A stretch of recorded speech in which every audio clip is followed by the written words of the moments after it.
Hey everyone, welcome back. This is the Simple and Effective Drum Recording Techniques series, episode 3. Today we are looking at overheads, which I think are maybe my favourite mics on the drum kit. But you may be thinking, if we've got spot mics on every single drum already, why are we recording 2 extra ones? What are those for? Well, if you go back far enough in recorded history, most of your drum sound was from the overheads. You didn't have many channels on your desk. Your tape machine might only have 4 tracks.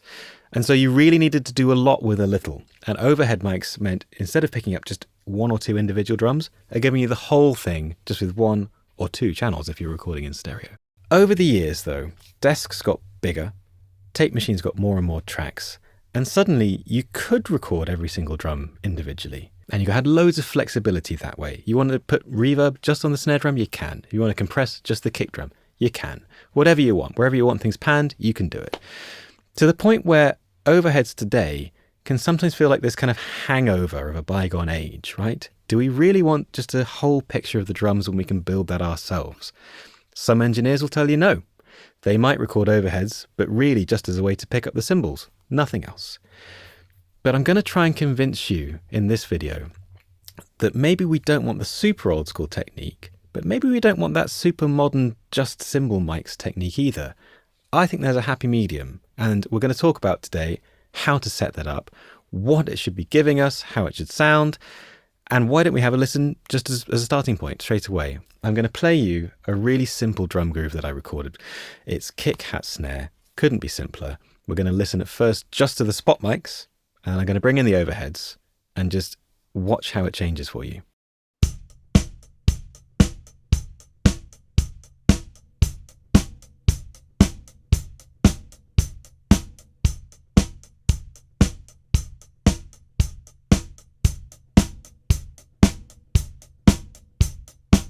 Cool. Interesting, right? I mean, so you can see that all the spot mics are panned centrally. And actually, even when we bring in the overheads, the panning position of all those individual drums doesn't really change. But the whole space around it is suddenly filled up. It feels like there's actually stuff going on in our stereo field. And how that translates here, for me at least, is we go from sounding like we're recording drums, individual drums, to recording a drum kit. But there's one other thing that I think it does really, really well. To illustrate that, I'm going to play you the same thing again. Don't focus on anything other than the snare sound. Just listen to that and see what changes when I bring in those overheads.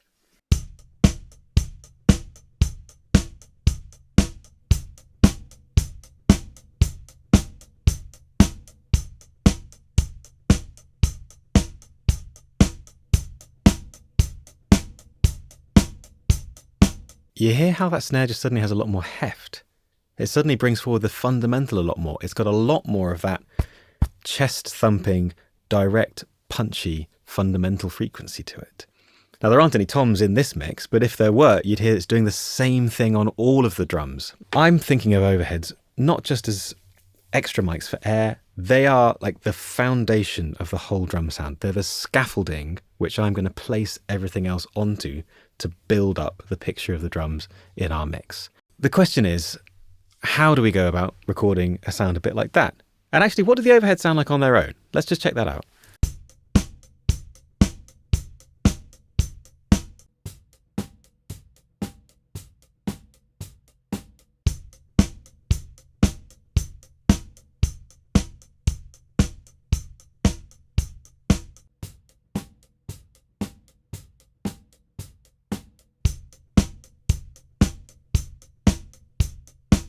Weird. They kind of sound a bit flat. They kind of sound a bit woolly. They're a bit of a softer sound. Remember I've talked about that before? They're a bit pillowy, whereas all the individual spot mics are quite hard, punchy sounds, like really direct, really like tangible. I've always found that the combination of those two things really makes for a larger than life sound. And there's especially something about ribbon mics plus dynamics or something much harder that just gives this really big sound. So the first thing we're going to talk about with setting up these overheads is mic placement. We need to change our conception of where the middle of a drum kit is. So if we imagine we're standing in front of one, our kick drum is here and our snare drum is here. If you walk off to your left, you'll find there's a place where the kick and the snare line up, and you'll be way off to one side. It might feel really weird, but that's your center line of the mix. When you're putting up a left mic, you're going to put it one particular distance away from that, and your right mic is going to be exactly the same mirror opposite of that. You want to make sure both of those mics are about the same distance from the snare, same height as each other, and usually one of them ends up kind of somewhere over the rack tom and the other somewhere over the floor tom. And if you listen to them and you find that you want a bit more snare in that mix, well, you can just angle those mics towards your snare without kind of changing the positioning of them. And basically you're putting your snare more on axis, so it's louder, and your toms and your cymbals and things more off axis. So you're just kind of fine tuning the internal balance of how those mics are going to pick everything up. Now, what else? The wider you go with those mics, the wider your drum picture is going to be, but only within a certain point. Because if you go far enough away from each other, you've basically got two mono mics picking up just such different pictures of the kit that they don't necessarily go together. Now, obviously, the closer you get together, the narrower the perceived width of that'll be when you hard pan those mics left and right. And if you had them almost touching, your drums would just sound mono. So there's a Goldilocks zone. There's a point where you get just the right spread, but they're close enough together that everything still feels really cohesive. That's what you're aiming for. In terms of height, well, the higher up you go, the more balanced the kit'll sound. You might be 5 feet away from one of the cymbals and 6 away from your snare drum. The lower you go, you might be 1 foot from a cymbal, but now 2 feet from a snare drum, twice as far away. So you'll be emphasizing your cymbals more in that balance. So basically you can fine tune how much cymbals you want by lowering your mics or raising them. And if you fine tune that a little bit, there will be a spot where your kick will be here, your snare will be here, one of your toms will be exactly like 50% over, and so will the other. They'll be totally balanced, and so will your cymbals, and your hi-hat will sound like it's somewhere in the middle. Perfect for how we're probably going to want to pan our drums in the mix. Why is that so important? Well, imagine you're building your drum sound in your mix, right? You might start off with your kick, your snare, some of your spot mics. You might pan your toms where you're going to want them to be, and then you'll fade up your overheads. And it sends me mad when you do that, and suddenly your snare drum is pulling off to one side because in the overheads it's like way off to the right. It's so frustrating because it's so easy to sort just by moving two mics just a little bit. That's when everything's going to start feeling really cohesive and really punchy and just really defined. So what mics are we going to use?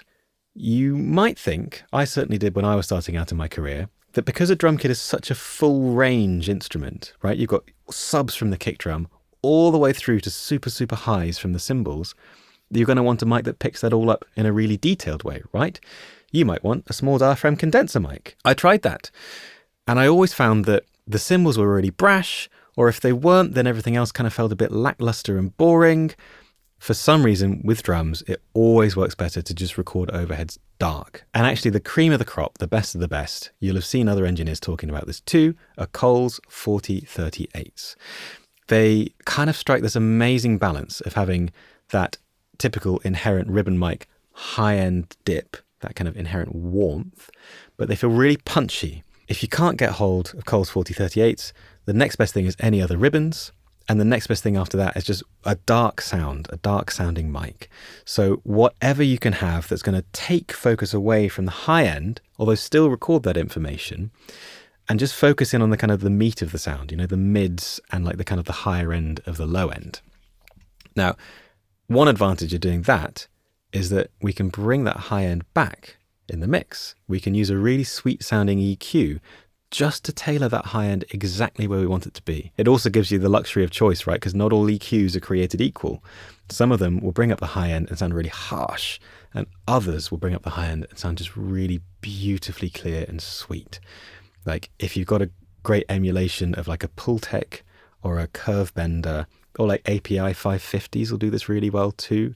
But like ideally some kind of passive inductor-based EQ will make it sound really beautiful, really detailed, but never cutting and harsh. So other things that work really well for overheads, often you'll find when you're miking things further away than like a spot mic a couple inches off, is they just sound a bit like anemic. They need a bit of extra juice, a bit of extra energy. A really great way to do that is a bit of saturation. Basically try and run some analog electronics a bit hotter than it wants to go. So if you're recording on a desk, or if you have a preamp which has a separate output gain to kind of input gain, you basically just turn your output gains down, say 6 dB, and then you make up the difference with your input gain. You're driving into transformers and all this electronics, which will kind of bring down the transients and bring up the sustain of sounds a little bit. It'll bring some extra harmonics, some extra kind of life to things. But it also just has this thing where it feels like you're moving your mics closer, weirdly. Like they have a bit more reach. They just feel a bit more hefty, a bit more authoritative. So you don't need much, and you can always add more in the mix. But if you have the luxury of doing that, just start your overheads along the right path. Give them a little bit of a kiss with your preamps, and they'll really appreciate it. There's one other thing that is really, really important when we're talking about overheads, or any time we're using more than one mic to pick up the same sound, and that is phase coherence. That basically means when one microphone is telling us that a signal is in the positive part of its amplitude phase, we want that to be the same for every single other mic. Now, because our overheads are picking up everything, that's your gospel. So when you're setting up for a session, I'll always start listening to my overheads, get those sounding good, and then I'll bring up the other mics one by one. And if they start sounding a bit worse when you bring them in, it's probably the phase. Flip that and find the way that fits best. Now, it's good to have an idea of how that should sound and shouldn't sound. So let's listen again to this drum mix here. I'm going to flip the overheads out of phase, then I flip them back in, and just see what you kind of notice about that.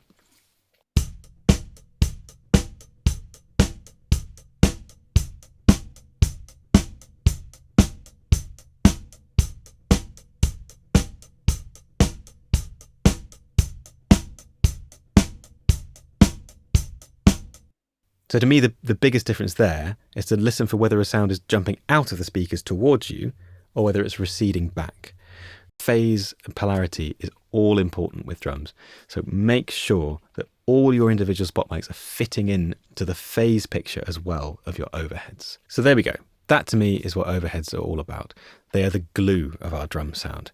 Yes, they're the only thing picking up cymbals, but there's so much more than that. It's the extra punch, there's the extra authority, and it's just the kind of context. It's the frame for the individual sounds of the spot mics that we're recording. It makes it sound like you're recording a drum kit rather than just individual drums. So why not give it a go?